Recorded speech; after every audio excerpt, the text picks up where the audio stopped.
In the gospel today, we see some reputation, and Jesus, particularly in the gospel of St. John, we see such reputations whenever one particular thing that John wants us to remember.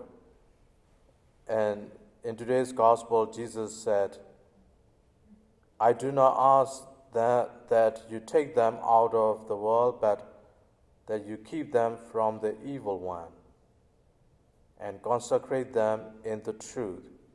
Your word is truth. Then he said again, I consecrate myself for them so that they may also be consecrated in truth. What is consecration? Consecration is make holy, being made holy. And what is holiness? Holiness is set apart from the world, set apart for one purpose, that is to know God, to love God, and to serve God. So here, what Jesus is saying is that his disciples may be set apart and made holy, so that we can be with him in heaven. And today we remember St. Justin the martyr, one of the first generations of the apostles after the first generation of the disciples after the apostles. So we have 12 apostles, and the last one to die is St. John the evangelist, and Polycarp and Justin the martyr were first disciples who led the church after the apostles died. And Justin the martyr was even not a priest. He was just a layman, and he authored the Apology and Dialogue with Trypho. And he is one of the sources that we know about Mass. He mentioned in his writing about the Mass that we celebrate, and it is in the 2nd century, early 2nd century. So we know the 1st century, Jesus died around 3080. Then we know that John died around 9080. And here, Justin the martyr died in 165. So they were the disciples of the apostles and defended the church.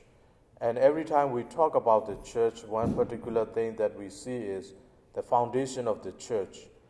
So we have the Bible, what Jesus taught us through the gospel, we know that.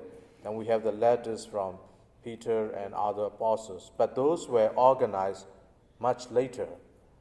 But the very first generation of the believers were handed down by oral teaching only. And here Justin and like Polycarp or Clement, they were the first leaders of the church in Rome who laid down the solid foundation of what we believe, because they have heard from the apostles directly, and they were faithful to those teachings and handed down and defended those faith. For example, now everybody share in Christianity that there is one God and three persons. It was not automatic at the beginning of the church. It was very difficult for the people to understand how is it possible there is one God and but three persons and not three gods, and all these theology that we believe through the Gospels were handed down by these fathers of the church in the 2nd century. And today we ask God, as Jesus prayed to his heavenly Father, that we may be consecrated in truth. Truth is the power. And Jesus said, know the truth, and the truth will set you free. And when we think of the world, when we think of our own life, sometimes we live under bondage. We're being tied down by so many things. And here Jesus is promising, you just know the truth, and the truth will set you free. And also in truth, we will be made holy. We may be set apart. And as long as we are not able to keep ourselves apart from the world, we will find always difficult following Jesus as his disciple.